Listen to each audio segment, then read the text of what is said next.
CCTV 다시 돌려보세요. 윤재 대표의 목소리가 떨렸다. 병원 로비에 모인 임원들과 의료진이 일제히 화면을 응시했다. 눈보라 속을 헤치며 노인을 업고 달리던 청년, 넘어졌다 일어서고 무릎이 찢어지고 그래도 멈추지 않던 그 뒷모습, 그리고 노인을 내려놓는 순간 주머니에서 툭 떨어진 녹슨 만년필. 저건. 윤재는 그 자리에 무릎을 꿇었다. 20년 전 한강 다리 난간에서 받았던 살아야 할 이유가 새겨진 그 만년필이었다. 그날 밤 자신을 붙잡아준 노동자 아저씨의 손때 묻은 바로 그 물건. 그 청년 지금 어디 있습니까? 병원 입구에는 눈 녹은 발자국만 남아 있었다. 면접 시간에 늦은 청년은 이미 떠난 뒤였다. 윤재는 떨리는 손으로 만년필 사진을 확대했다. 펜촉에 새겨진 글씨가 선명했다. 포기하지 마라 마이너스 1999.12 24. 그날의 약속이 20년 만에 다시 그를 찾아왔다. 그로부터 6시간 전 새벽 4시 알람이 울렸다. 나는 눈을 비비며 일어났다. 창밖은 아직 컴컴했다. 뭔가 이상했다. 세상이 너무 조용했다. 평소라면 새벽 청소차 소리, 신문 배달 오토바이 소리가 들려야 하는데 아무 소리도 들리지 않았다. 창문을 열었다. 헐, 온 세상이 하얗게 변해 있었다. 폭설이었다. 밤새 30cm는 쌓인 것 같았다. 아직도 눈은 계속 내리고 있었다. 바람까지 불어 눈보라가 되어가고 있었다. 핸드폰을 확인했다. 날씨 알림이 여러 개 떠 있었다. 폭설 경보, 외출 자제, 대중교통 지연 예상, 도로 통제 구역 다수 발생. 가슴이 철렁 내려앉았다. 아, 오늘이 임용 면접 날이었다. 3년간 준비한 교사 임용, 1차를 간신히 통과하고 오늘 2차 면접만 남았다. 면접 시간은 오전 9시. 면접장은 서초동. 집에서 1시간 거리. 평소라면 여유 있게 갈 수 있었다. 하지만 이 눈으로는 제발. 다시 창밖을 봤다. 눈은 더 거세게 내리고 있었다. 바람까지 불어 눈보라가 되어가고 있었다. 계산을 해봤다. 버스가 정상 운행된다면 1시간 반이면 도착할 수 있었다. 하지만 지연된다면 2시간? 3시간? 핸드폰으로 버스 도착 정보를 확인했다. 일부 노선 운행 중단. 배차 간격 2배 이상 지연. 최악이었다. 택시를 타야 하나. 하지만 이 날씨에 택시를 잡을 수 있을까? 그리고 돈도 문제였다. 택시비가 5만 원은 나올 텐데 지금 통장 잔액이 7만 원밖에 없었다. 에휴. 한숨을 쉬었다. 어쨌든 준비는 해야 했다. 세수를 하고 양복을 입었다. 거울을 봤다. 눈 밑에 다크서클이 짙었다. 어젯밤 택배 상하차 알바를 새벽 2시까지 했으니 당연했다. 커피라도 마셔야지. 부엌으로 나갔다. 지후야, 벌써 일어났어? 방문이 열리며 어머니가 나오셨다. 파김치가 된 얼굴이었다. 밤새 병원 청소 일을 하고 오신 게 분명했다. 엄마, 아직 안 주무셨어요? 응. 너 아침 차려주려고. 엄마, 괜찮아요. 편의점에서 사 먹을게요. 아니야. 면접 보는 날인데 어떡해. 어머니는 부엌으로 들어가셨다. 냉장고 여는 소리, 달걀 부치는 소리가 들렸다. 나는 가슴이 미어졌다. 밤새 일하시고 피곤하실 텐데 나 때문에 또 일어나서 음식을 만드시는 어머니. 엄마, 제가 할게요. 엄마는 주무세요. 괜찮아. 이 정도는. 하지만 목소리가 떨렸다. 피곤이 역력했다. 나는 부엌으로 들어가 어머니를 안았다.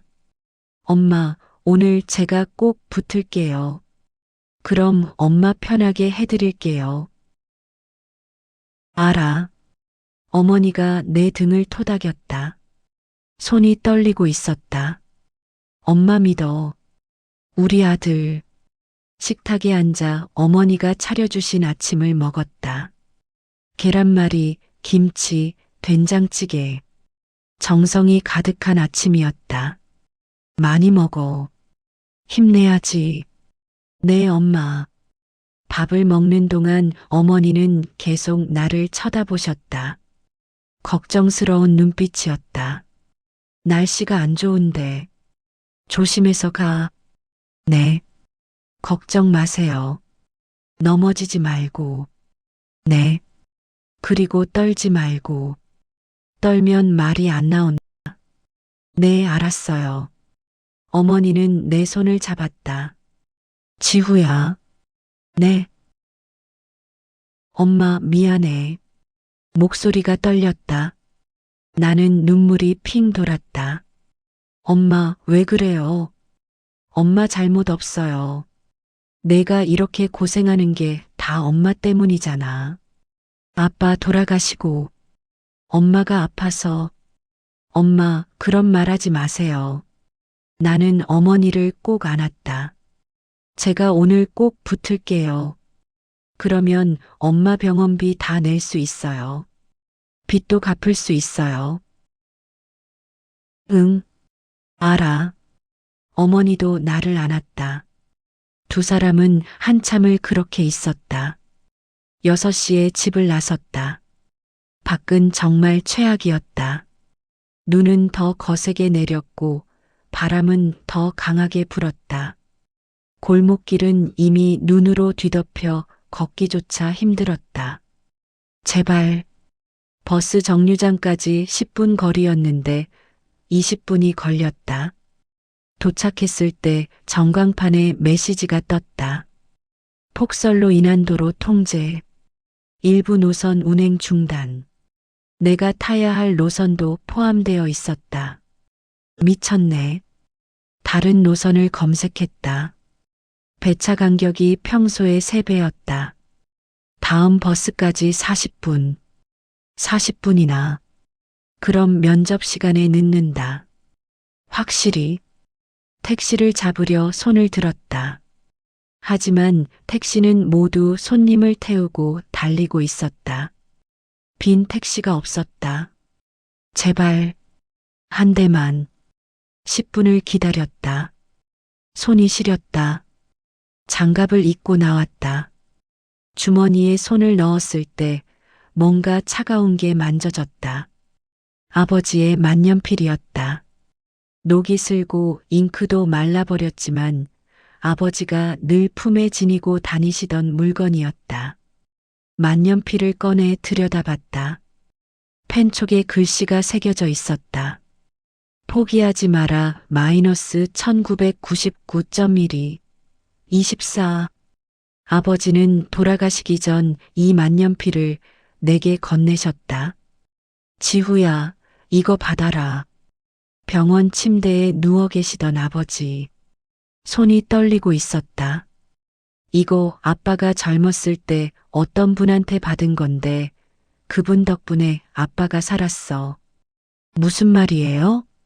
자세한 얘긴 나중에 해줄게.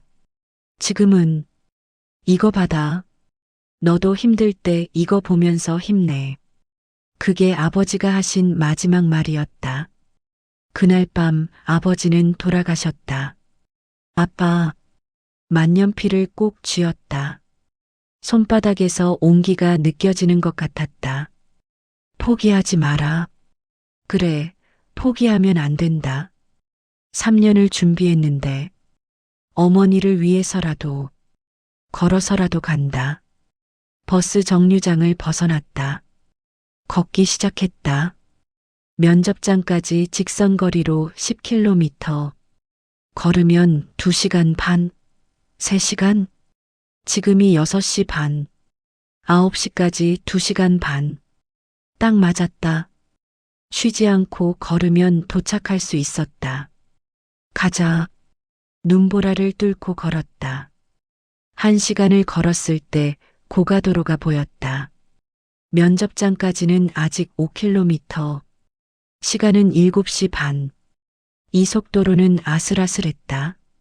숨이 가빴다. 어젯밤 상하차 알바로 온몸이 욱신거렸다. 택배 상하차 알바는 나에게 돈벌이 이상의 의미였다. 새벽 2시 물류센터로 향하는 버스 안에서 나는 항상 임용시험 문제집을 펼쳤다. 졸음을 참으며 문제를 풀었다. 한 문제라도 더, 한 페이지라도 더. 6시에 일이 끝나면 24시간 찜질방으로 갔다. 거기서 1시간 자고 도서관으로 향했다. 오전 9시부터 오후 6시까지 공부했다. 점심은 편의점 삼각김밥 2개. 저녁도 마찬가지였다. 밤 9시에 집에 돌아가면 어머니가 기다리고 계셨다. 청소 일을 마치고 오신 어머니는 늘 창백한 얼굴이었다. 지후야, 밥 먹었어? 네, 먹었어요. 거짓말이었다. 저녁을 굶은 날이 더 많았다. 돈을 아껴야 했다. 한 끼를 아끼면 문제집 한 권을 살 수 있었다. 어머니도 알고 계셨을 것이다.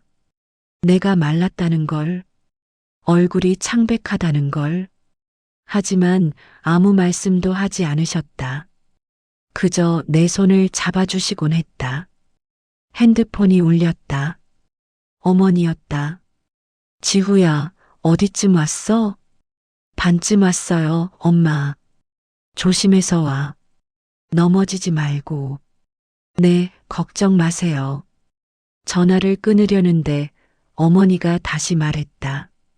지후야. 네. 엄마, 미안해. 목소리가 떨렸다. 나는 눈물이 핑 돌았다. 엄마, 왜 그래요? 엄마 잘못 없어요. 내가 이렇게 고생하는 게 다 엄마 때문이잖아. 아빠 돌아가시고, 엄마가 아파서. 엄마, 그런 말 하지 마세요. 제가 오늘 꼭 붙을게요. 그러면 엄마 병원비 다 낼 수 있어요. 응, 알아. 조심해. 전화가 끊겼다. 나는 눈물을 닦고 다시 걸었다. 미끄러운 눈길 위를 한 걸음 한 걸음 내디뎠다. 택배 상하차 알바는 새벽 2시부터 6시까지 하루 4시간이었다. 일당은 5만 원. 한 달이면 150만 원 정도 벌었다. 거기다 주말에는 편의점 야간 알바도 했다. 그렇게 모은 돈으로 학원비를 내고 어머니 생활비를 드리고 병원비를 조금씩 모았다. 아버지가 돌아가신 뒤 3년이 흘렀다. 산재 보상은 턱없이 적었다. 장례를 치르고 나니 빚만 남았다. 어머니는 병원 청소 일을 시작하셨고 나는 임용 공부를 하며 아르바이트를 병행했다. 오늘만 되면, 오늘 면접만 붙으면 모든 게 달라진다. 정규직 교사가 되면 안정적인 월급이 생긴다. 어머니 병원비를 낼 수 있고 빚도 갚을 수 있고 제대로 된 집도 구할 수 있다. 제발. 하늘을 올려다봤다. 눈은 여전히 세차게 내리고 있었다. 시간은 8시. 면접까지 1시간밖에 남지 않았다. 걸음을 재촉했다. 그때였다. 고가도로 밑에서 뭔가 움직였다. 처음엔 눈더미인 줄 알았다. 하지만 자세히 보니 사람이었다. 회색 코트를 입은 노인이 눈밭에 쓰러져 있었다. 저기요. 달려갔다. 노인은 입술이 파랗게 질려 있었고 숨을 헐떡이고 있었다. 옆에는 서류 가방이 떨어져 있었다. 할아버지, 괜찮으세요? 흐, 흐. 노인은 제대로 대답하지 못했다. 의식이 흐릿한 것 같았다. 손으로 가슴 부위를 움켜쥐고 있었다. 심장이었다. 할아버지, 제가 119 불러드릴게요. 핸드폰을 꺼내 119에 전화했다. 신호음이 길게 울렸다. 한참 만에 연결됐다. 119입니다. 여기 고가도로 밑에 할아버지가 쓰러졌어요. 심장을 움켜쥐고 계세요. 위치가 어떻게 되십니까? 주소를 알려줬다. 교환원이 잠시 뭔가를 확인하더니 말했다. 현재 폭설로 인해 출동이 지연되고 있습니다. 최소 40분 정도 소요될 것 같습니다. 40분이요? 그럼 늦어요. 죄송합니다. 최대한 빨리 출동하겠습니다. 전화가 끊겼다. 40분. 노인의 숨소리는 점점 약해지고 있었다. 입술은 더 파래졌다. 40분을 기다리면 위험할 것 같았다. 시계를 봤다. 8시 10분. 면접 시간까지 50분. 병원은 여기서 얼마나 떨어졌을까? 가장 가까운 곳이 아마 2km 정도. 뛰면 20분? 아니, 노인을 업고 가면 30분? 그러면 면접에 늦는다. 머릿속이 복잡했다. 노인을 보면 심장이 약한 것 같았다. 119가 40분이면 위험했다. 하지만 내가 지금 노인을 업고 병원에 가면 면접에 늦는다. 노인의 서류 가방이 눈 속에 묻혀 있었다. 나는 가방을 집어 털었다. 무거웠다. 중요한 서류들이 가득 들어있는 것 같았다. 가방을 열어봤다. 회의 자료, 계약서, 명함들, 그리고 사진 한 장이 눈에 들어왔다. 젊은 여자와 아이가 웃고 있는 가족 사진이었다. 가족이 계시구나. 누군가를 기다리는 사람이 있다는 뜻이었다. 집에서 기다리고 있을 사람, 걱정하고 있을 사람. 아버지가 떠올랐다. 아버지가 공사장에서 쓰러졌을 때 우리는 아무것도 몰랐다.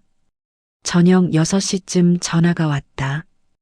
병원이었다. 보호자이십니까? 환자분이 공사장에서 사고를 당하셨습니다. 그 전화를 받은 순간 세상이 무너지는 것 같았다. 병원으로 달려갔을 때 아버지는 이미 의식이 없었다. 중환자실 유리창 너머로 보이는 아버지. 튜브를 끼고 기계 소리만 들리던 그 방. 제발, 제발 살아주세요. 어머니가 유리에 이마를 대고 우셨다. 나도 울었다. 하지만 아버지는 끝내 깨어나지 못하셨다. 만약 그때 누군가 아버지를 빨리 병원에 모셔다 드렸다면, 만약 조금만 더 빨랐다면 아버지는 살 수 있었을까? 그 생각을 하면 가슴이 찢어질 것 같았다. 3년을 준비한 임용시험. 한 번 놓치면 1년을 더 기다려야 하는 어머니의 창백한 얼굴이 떠올랐다. 병원비를 미루시는 모습, 기침하시는 모습, 떨리는 손으로 도시락을 싸주시던 모습. 오늘만 되면 모든 게 해결된다. 정규직이 된다. 어머니를 병원에 모실 수 있다. 빚을 갚을 수 있다. 하지만 노인의 숨소리는 점점 약해지고 있었다. 파란 입술, 떨리는 손, 흐려지는 의식. 노인이 신음했다. 손이 허공을 더듬었다. 무언가를 찾는 것 같았다. 서류 가방이었다. 나는 가방을 집어 노인 손에 쥐어줬다. 노인은 가방을 꼭 안았다. 그 순간 아버지가 생각났다. 공사장 사고 당시 아버지도 이렇게 쓰러져 계셨을까? 누군가 도와줬을까?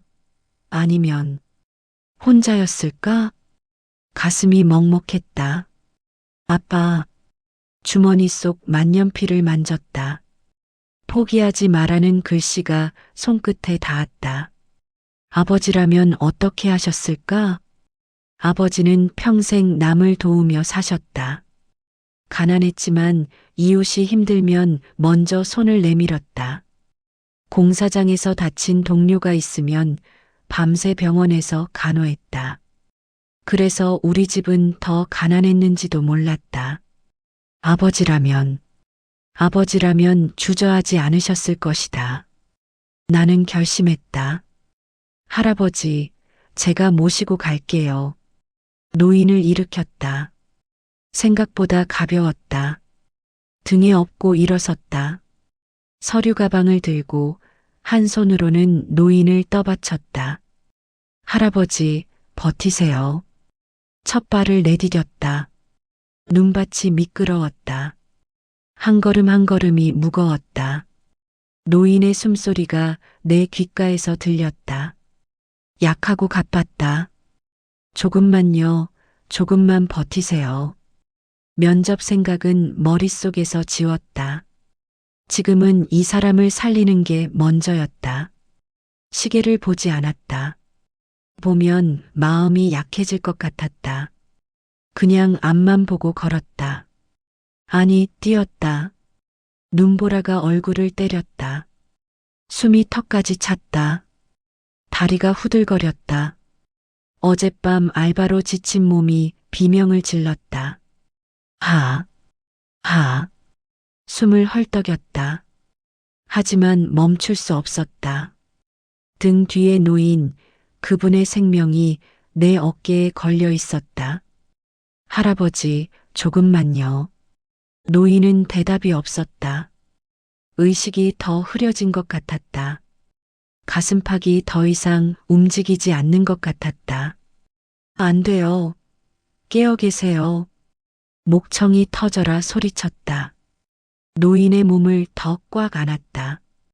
걸음을 더 재촉했다. 그때 발이 미끄러졌다. 악! 그대로 넘어졌다. 노인과 함께 눈밭에 굴렀다. 무릎이 아팠다. 바지가 찢어진 게 느껴졌다. 따뜻한 게 흘렀다. 비었다. 으윽. 하지만 일어나야 했다. 노인을 다시 확인했다. 다행히 눈밭이 푹신해서 다치지 않은 것 같았다. 다시 업었다. 무릎이 욱신거렸지만 무시했다. 조금만요. 거의 다 왔어요. 병원 간판이 보였다. 500m 정도 남았다. 다리가 풀려 더 이상 걸을 수 없을 것 같았다. 하지만 멈추지 않았다. 할아버지, 병원 응급실 입구에 도착했다. 자동문이 열렸다. 따뜻한 공기가 얼굴을 감쌌다. 사람 살려요. 의료진이 달려왔다. 노인을 침대에 눕혔다. 의사들이 바쁘게 움직이기 시작했다. 심장이 약하신 것 같아요. 가슴을 계속 움켜쥐고 계셨어요. 알겠습니다. 물러나 계세요. 의료진이 노인을 응급실 안으로 밀고 들어갔다. 문이 닫혔다. 수술 중이라는 빨간 불이 켜졌다. 나는 그 자리에 주저앉았다.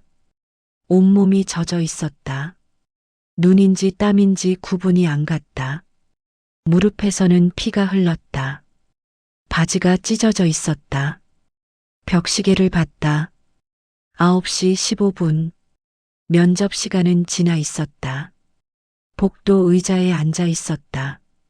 젖은 옷이 차갑게 달라붙었다. 무릎의 상처는 아물지 않았지만 신경 쓸 겨를이 없었다. 핸드폰이 계속 울렸다. 면접장에서 오는 전화였다. 받을 수 없었다.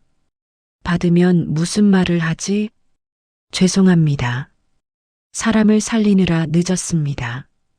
말도 안 되는 변명처럼 들릴 것이다. 믿어주지 않을 것이다. 그냥 불참 처리될 것이다. 3년. 25살부터 28살까지 인생에서 가장 빛나야 할 나이를 오직 이 시험만 보며 살았다. 친구들은 취직했다. 연애했다. 결혼한 친구도 있었다. 하지만 나는 도서관과 알바 현장만 오갔다. 언제까지 시험 볼 거야? 친구들이 물었다. 올해까지. 안 되면? 모르겠어. 정말 몰랐다. 안 되면 어떻게 하지? 다시 1년을 준비할 수 있을까? 어머니를 더 고생시킬 수 있을까? 생각만 해도 답답했다. 그래서 더 열심히 했다. 하루에 4시간만 자고 나머지 시간은 공부하거나 알바했다. 몸이 망가지는 것 같았지만 멈출 수 없었다. 올해가 마지막이야. 스스로에게 다짐했다. 올해 안 되면 그때 생각하자. 지금은 오직 앞만 보자. 1차 시험 결과가 나왔을 때 나는 도서관에 있었다. 핸드폰이 울렸다. 합격 문자였다. 붙었다. 믿기지 않았다. 다시 확인했다. 진짜였다. 1차 합격. 도서관을 나와 어머니한테 전화했다. 엄마, 나 붙었어. 정말? 우리 아들. 어머니가 우셨다. 나도 울었다. 길거리에서 통화하면서 둘 다 울었다.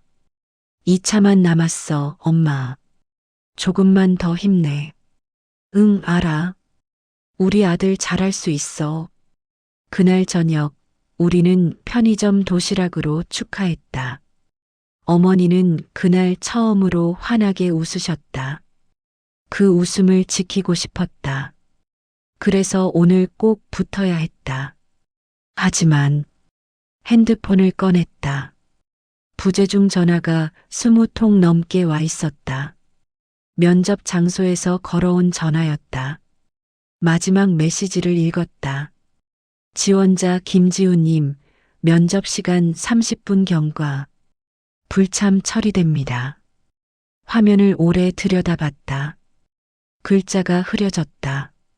눈물이 난 건지 아니면 그냥 시야가 흐려진 건지 모르겠었다. 3년이었다. 하루 4시간씩 알바하며 공부했다. 주말도 없었다. 친구들 만날 시간도 없었다. 도서관과 알바 현장을 오가는 게 전부였다. 1차 시험 결과를 확인했을 때 얼마나 기뻤는지. 어머니와 둘이 편의점 도시락으로 축하했었다. 어머니는 그날 처음으로 웃으셨다. 아버지 돌아가시고 3년 만에 처음으로. 오늘만 되면 다 괜찮아질 거야. 어머니가 그렇게 말씀하셨다. 하지만 오늘은 오지 않았다. 한숨이 나왔다. 주머니에서 만년필을 꺼냈다. 녹슨 표면, 말라버린 잉크, 포기하지 말라는 글씨. 아빠, 저 잘한 거 맞죠? 대답은 없었다. 복도에는 나 혼자였다. 응급실 불은 여전히 수술 중이었다. 저 사람은 살았을까요? 모르겠었다. 내가 옳은 선택을 한 건지 아니면 그냥 바보 같은 짓을 한 건지 3년의 노력을 한순간에 날려버린 건지 어머니한테 뭐라고 말하지? 엄마, 저 면접 못 봤어요. 사람 살리느라. 어머니는 뭐라고 하실까? 잘했다고 하실까? 아니면 우실까? 가슴이 답답했다. 그때 응급실 문이 열렸다. 의사가 나왔다. 나는 벌떡 일어났다. 그분 어떻게 되셨어요? 위험한 고비는 넘겼습니다. 조금만 늦었어도 큰일 날 뻔했어요. 누가 모셔다 드렸습니까? 제가요. 덕분에 살렸네요. 고맙습니다. 의사가 고개를 숙였다. 나는 괜히 멋쩍어서 손을 흔들었다. 아니에요. 당연한 거죠. 보호자 연락처 알고 계세요? 아니요. 저는 그냥 길에서 쓰러지신 걸 발견해서. 그러시군요. 환자분 소지품에서 명함이 나왔는데 연락 좀 드려봐야겠네요. 의사가 돌아갔다. 나는 다시 의자에 앉았다. 적어도 그분은 살았다. 그걸로 됐다. 집에 가야 했다. 어머니한테 말씀드려야 했다. 옷도 갈아입어야 했고 무릎도 소독해야 했다. 일어서려는데 갑자기 병원이 술렁이기 시작했다. 사람들이 웅성거렸다. 간호사들이 뛰어다니고 의사들이 모여 있었다. 뭔가 큰일이 벌어진 것 같았다. 회장님이시래. 어느 회장님? 유일그룹. 헐, 진짜? 귓가로 들리는 대화였다. 유일그룹? 들어본 이름이었다. 대기업이었다. 건설, 유통, 금융까지 손대는 재계 핵심 그룹. 내가 모셔온 그분이 설마 그 노인이 재벌이었다고? 갑자기 엘리베이터 문이 열렸다. 정장을 입은 사람들이 우르르 쏟아져 나왔다. 비서들, 임원들, 경호원들. 병원 로비가 순식간에 북새통이 됐다. 회장님 어디 계십니까? 응급실입니다. 사람들이 응급실로 몰려갔다. 나는 슬그머니 복도 구석으로 물러났다. 젖은 옷에 찢어진 바지, 피가 묻은 무릎. 초라한 내 모습이 눈에 띄기 싫었다. 회장님, 한 남자가 응급실 안으로 뛰어들어갔다. 40대 중반쯤 돼 보이는 남자였다. 깔끔한 정장, 반듯한 헤어스타일, 명품 시계. 아마 그룹의 임원인 것 같았다. 잠시 후 그 남자가 다시 나왔다. 표정이 어두웠다. 의사와 뭔가 이야기를 나누더니 주변 사람들을 모았다. 회장님께서 심근경색으로 쓰러지셨습니다. 다행히 빨리 발견돼서 위기는 넘겼다고 합니다. 다행이네요. 누가 모셔다 드렸습니까? 의사가 나를 가리켰다. 저 청년분이 업고 오셨다고 합니다. 모든 시선이 나한테 쏠렸다. 나는 움찔했다. 갑자기 조명을 받는 기분이었다. 그 남자가 다가왔다. 고맙습니다. 당신 덕분에 회장님을 살렸습니다. 아, 아니에요. 당연한 일을. 성함이 어떻게 되십니까? 김지후입니다. 김지후 씨, 제 명함입니다. 남자가 명함을 건넸다. 받아들고 보니 유일그룹 대표이사 윤재라고 적혀 있었다. 그룹 대표였다. 혹시 뭐 필요하신 건 없으십니까? 제가 도와드릴 수 있는 게 있다면. 아니요, 괜찮습니다. 하지만 윤재 대표의 시선이 내 무릎으로 향했다. 피가 묻어 있었다. 다치셨네요. 치료받으셔야죠. 아, 이건 괜찮아요. 집에 가서. 안 됩니다. 당장 치료받으세요. 의사 선생님. 의사가 달려왔다. 나는 어쩔 수 없이 치료실로 끌려갔다.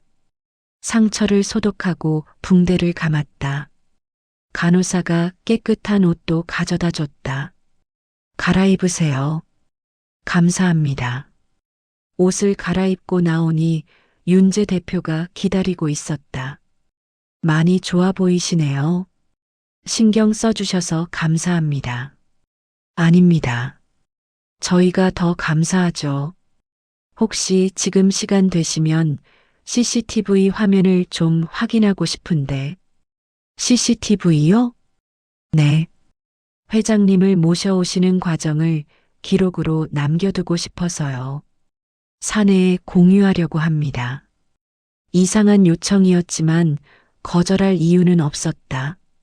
네, 괜찮습니다. 병원 보안실에 모였다. 윤재 대표, 임원들, 의료진, 그리고 나. 보안 요원이 CCTV를 틀었다. CCTV 화면을 보는 동안 방 안은 숨소리조차 들리지 않을 만큼 조용했다. 화면 속 나는 노인을 업고 걷고 있었다. 아니, 뛰고 있었다. 눈보라가 얼굴을 때렸다. 발이 미끄러졌다. 넘어졌다. 무릎에서 피가 흘렀다. 그래도 일어났다. 다시 뛰었다.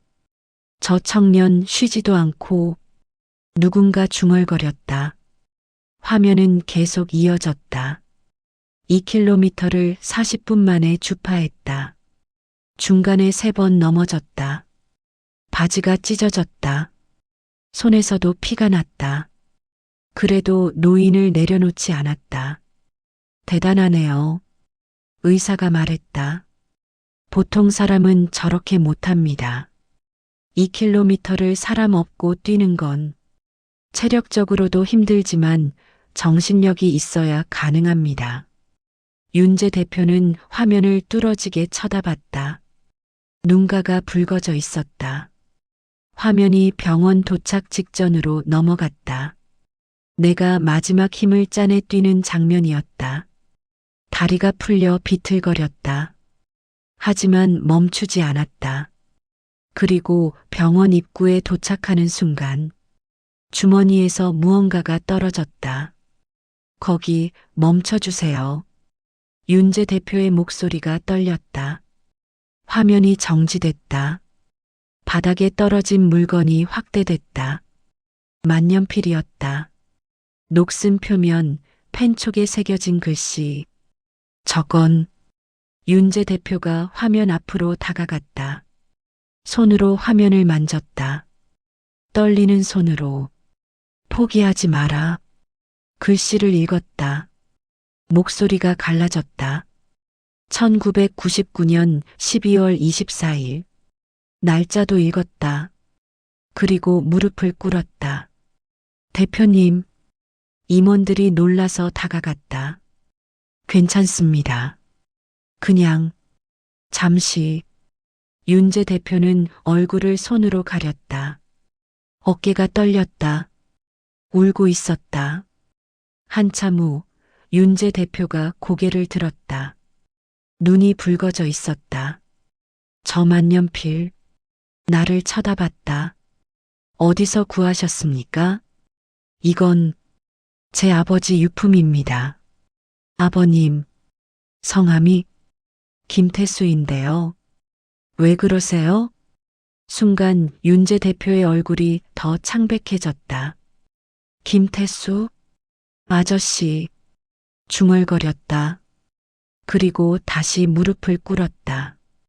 이번엔 내 앞에 화면에 눈보라 치는 고가도로가 나왔다. 시간은 새벽 8시. 쓰러진 노인이 보였다. 그리고 달려오는 내 모습. 저기 제가. 화면 속 나는 노인을 확인하고 119에 전화했다. 그리고 망설이는 모습이 나왔다. 시계를 보고 노인을 보고 다시 시계를 보고. 많이 고민하셨네요. 윤재 대표가 말했다. 네. 솔직히 그때 면접 시간이. 면접이요? 네. 교사 임용 면접이었는데 9시까지 가야 했거든요. 그런데 노인을 업고 놔두고 갈 수가 없었어요. 화면은 계속 흘렀다. 노인을 업는 나, 미끄러운 눈길을 걷는 나, 넘어지는 나, 다시 일어나는 나, 피가 흐르는 무릎, 그래도 멈추지 않는 발걸음. 대단하십니다. 누군가 중얼거렸다. 방 안이 조용해졌다. 화면은 병원 도착까지 이어졌다. 노인을 내려놓는 순간 내 주머니에서 뭔가 떨어졌다. 잠깐 거기 멈춰봐요. 윤재 대표가 말했다. 화면이 정지됐다. 바닥에 떨어진 물건이 확대됐다. 만년필이었다. 내 아버지의 만년필. 저건 윤재 대표의 목소리가 떨렸다. 얼굴이 창백해졌다. 저 만년필 어디서 구하셨습니까? 네. 이건 제 아버지 유품인데요. 아버지, 유품? 네. 돌아가시기 전에 주셨어요. 아버님 성함이 김태수인데요. 왜 그러세요? 순간 윤재 대표가 그 자리에 무너졌다. 무릎을 꿇더니 얼굴을 손으로 가렸다. 어깨가 떨렸다. 대표님, 주변 사람들이 놀라서 다가갔다. 하지만 윤재 대표는 손을 저으며 일어나지 않았다. 김태수? 아저씨. 윤재 대표가 중얼거렸다. 그리고 나를 올려다봤다. 눈가가 붉어져 있었다. 그 만년필 제가 드린 겁니다. 네. 20년 전에 제가 김태수 아저씨께 드린 만년필입니다. 방 안이 조용해졌다. 모두가 윤재 대표를 쳐다봤다. 나도 멍하니 그를 바라봤다. 윤재 대표가 천천히 입을 열었다. 20년 전 그날이 생생합니다. 윤재 대표가 말을 이어갔다. 한강 다리 난간에 올라갔을 때 아래를 보니 물이 검게 보이더군요. 여기 떨어지면 편하겠지라고 생각했습니다. 그의 목소리는 떨렸다. 그때 누군가 제 팔을 잡았어요. 힘이 엄청 셌습니다. 저를 난간에서 끌어내렸죠. 현장 노동자 복장을 한 아저씨였어요. 김태수 아저씨였습니다. 아저씨는 말씀하셨어요. 젊은 친구가 왜 이래? 인생 포기하기엔 아직 이르지 않나? 그리고 저를 포장마차로 끌고 갔습니다. 윤재 대표가 눈을 감았다. 소주를 시켜놓고 제 이야기를 들어주셨어요. 밤새도록. 아저씨는 판단하지 않으셨습니다. 비난하지도 않으셨습니다. 그냥 들어주셨어요. 아버지가 그러셨군요. 네. 그리고 새벽이 됐을 때 아저씨는 이 만년필을 주셨습니다. 윤재 대표가 화면 속 만년필을 가리켰다. 이거 받아. 나도 젊었을 때 죽고 싶었는데 어떤 분이 나한테 이걸 주면서 살라고 하더라. 그래서 살았어. 지금은 아들도 있고 행복해. 너도 이거 받아. 포기하지 마. 그렇게 말씀하시며 펜촉에 글씨를 새겨주셨습니다. 저는 그 만년필을 품고 집으로 돌아갔습니다. 그리고 다시 시작했어요. 공사장에서 막노동을 했습니다. 하루 벌어 하루 먹으며 살았죠. 3년 동안 돈을 모았습니다. 윤재 대표의 눈빛이 강해졌다. 그 돈으로 작은 사업을 시작했어요. 처음엔 노점상이었습니다. 그게 잘 돼서 가게를 냈고, 가게가 잘 돼서 지점을 내고, 10년 만에 지금의 유일그룹을 만들었습니다. 하지만 저는 은인을 찾지 못했습니다. 이름만 알았지 연락처도 주소도 몰랐어요. 20년 동안 탐정을 고용해서 찾았지만 못 찾았습니다. 윤재 대표가 나를 쳐다봤다. 그런데 오늘 은인의 아들을 만났네요. 아버지는 3년 전에 돌아가셨습니다. 공사장 사고로.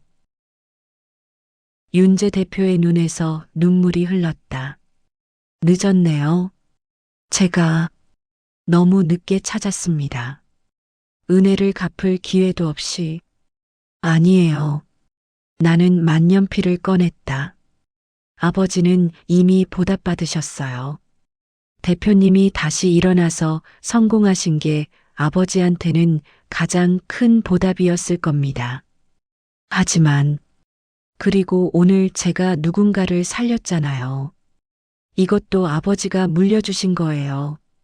사람을 먼저 생각하는 마음. 윤재 대표가 고개를 끄덕였다. 감사합니다. 정말 감사합니다. 20년 전 1999년 크리스마스 이브였습니다. 저는 그때 26이었어요. 사업에 실패하고 모든 걸 잃었죠. 빚만 이어. 친구들은 다 떠났고 가족들한테도 연락할 수 없었습니다. 그의 목소리는 떨렸다. 그날 밤 한강 다리에 섰습니다. 난간에 올라가려는 순간 누가 제 팔을 잡았어요. 현장 노동자 복장을 한 아저씨였습니다. 아버지, 김태수 아저씨였어요. 아저씨는 저를 끌고 가까운 포장마차로 갔습니다. 소주를 시켜놓고 제 이야기를 들어주셨죠. 새벽까지 윤재 대표가 눈물을 닦았다. 아저씨는 말씀하셨어요. 젊은 친구가 인생 포기하기엔 아직 이르다. 나도 젊었을 때 사업 망해서 죽고 싶었는데 그래도 살다 보니 좋은 날도 오더라. 아들도 생기고 가족도 생기고 포기하지 마라. 그러면서 이 만년필을 주셨습니다. 화면 속 만년필을 가리켰다. 펜촉에 글씨를 새겨주셨어요. 포기하지 마라 마이너스 1999.12 24 아저씨가 젊었을 때 누군가한테 받은 거라고 그분 덕분에 살았다고 이제 나한테 주는 거라고 하셨습니다. 저는 그 만년필을 품고 다시 일어섰습니다. 공사장에서 막노동을 했고 저축을 했고 다시 사업을 시작했습니다. 10년 걸려서 지금의 유일그룹을 만들었죠. 윤재 대표가 나를 똑바로 쳐다봤다. 하지만 저는 김태수 아저씨를 다시 찾지 못했습니다. 그날 포장마차 앞에서 헤어진 뒤로 소식이 끊겼어요. 이름만 알았지 연락처도 주소도 몰랐습니다. 20년 동안 찾았지만 못 찾았어요. 아버지는 3년 전에 돌아가셨어요. 공사장 사고로. 윤재 대표가 다시 고개를 떨어뜨렸다. 한참을 아무 말도 하지 않았다. 늦었네요. 제가 너무 늦었습니다. 아니에요. 나는 만년필을 꺼냈다. 녹슨 표면, 말라버린 잉크, 포기하지 말라는 글씨. 아버지는 이 만년필 이야기를 자주 하셨어요. 젊었을 때 어떤 분을 도와드렸는데 그분이 고맙다며 이걸 주셨다고. 그분 덕분에 아버지도 힘을 얻었다고. 제가 도움을 받은 사람인데 아니에요. 아버지가 도움을 드린 거예요. 그리고 저도 오늘 누군가를 도왔잖아요. 윤재 대표가 고개를 들었다. 눈가에 눈물이 고여 있었다. 아버지가 주신 만년필 덕분에 저도 오늘 포기하지 않았어요. 면접보다 사람이 먼저라고 생각했거든요. 아버지라면 그렇게 하셨을 거라고. 그러니까 괜찮아요. 아버지는 대표님한테 잘 전달되셨어요. 그리고 저한테도 전달됐고요. 윤재 대표가 일어나 내 손을 잡았다. 따뜻했다. 고맙습니다. 김지호 씨. 아니에요. 아버님을 닮으셨네요. 그런가요? 네. 똑같은 선택을 하셨잖아요.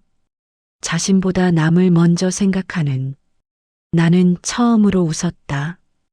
오늘 처음으로 병원 밖으로 나왔을 때 눈은 그쳐 있었다. 하늘이 맑아지고 있었다. 해가 구름 사이로 비쳤다. 지호 씨, 당신이 오늘 놓친 것보다 더 큰 걸 얻으셨습니다. 윤재 대표가 말했다. 면접은 다시 볼 수 있습니다. 하지만 오늘 당신이 한 선택, 그건 돈으로도 바꿀 수 없는 겁니다. 유일그룹 산하에 교육재단이 있습니다. 초등학교 5곳, 중학교 3곳, 고등학교 2곳을 운영하고 있죠. 거기서 일하실 의향이 있으십니까? 정말 괜찮으신가요? 물론입니다. 아니, 제가 부탁드리는 겁니다. 당신 같은 분이 아이들을 가르쳐야 합니다. 성적이 아니라 인성을, 경쟁이 아니라 배려를 가르칠 수 있는 분. 눈물이 났다. 참을 수 없었다. 감사합니다. 아닙니다.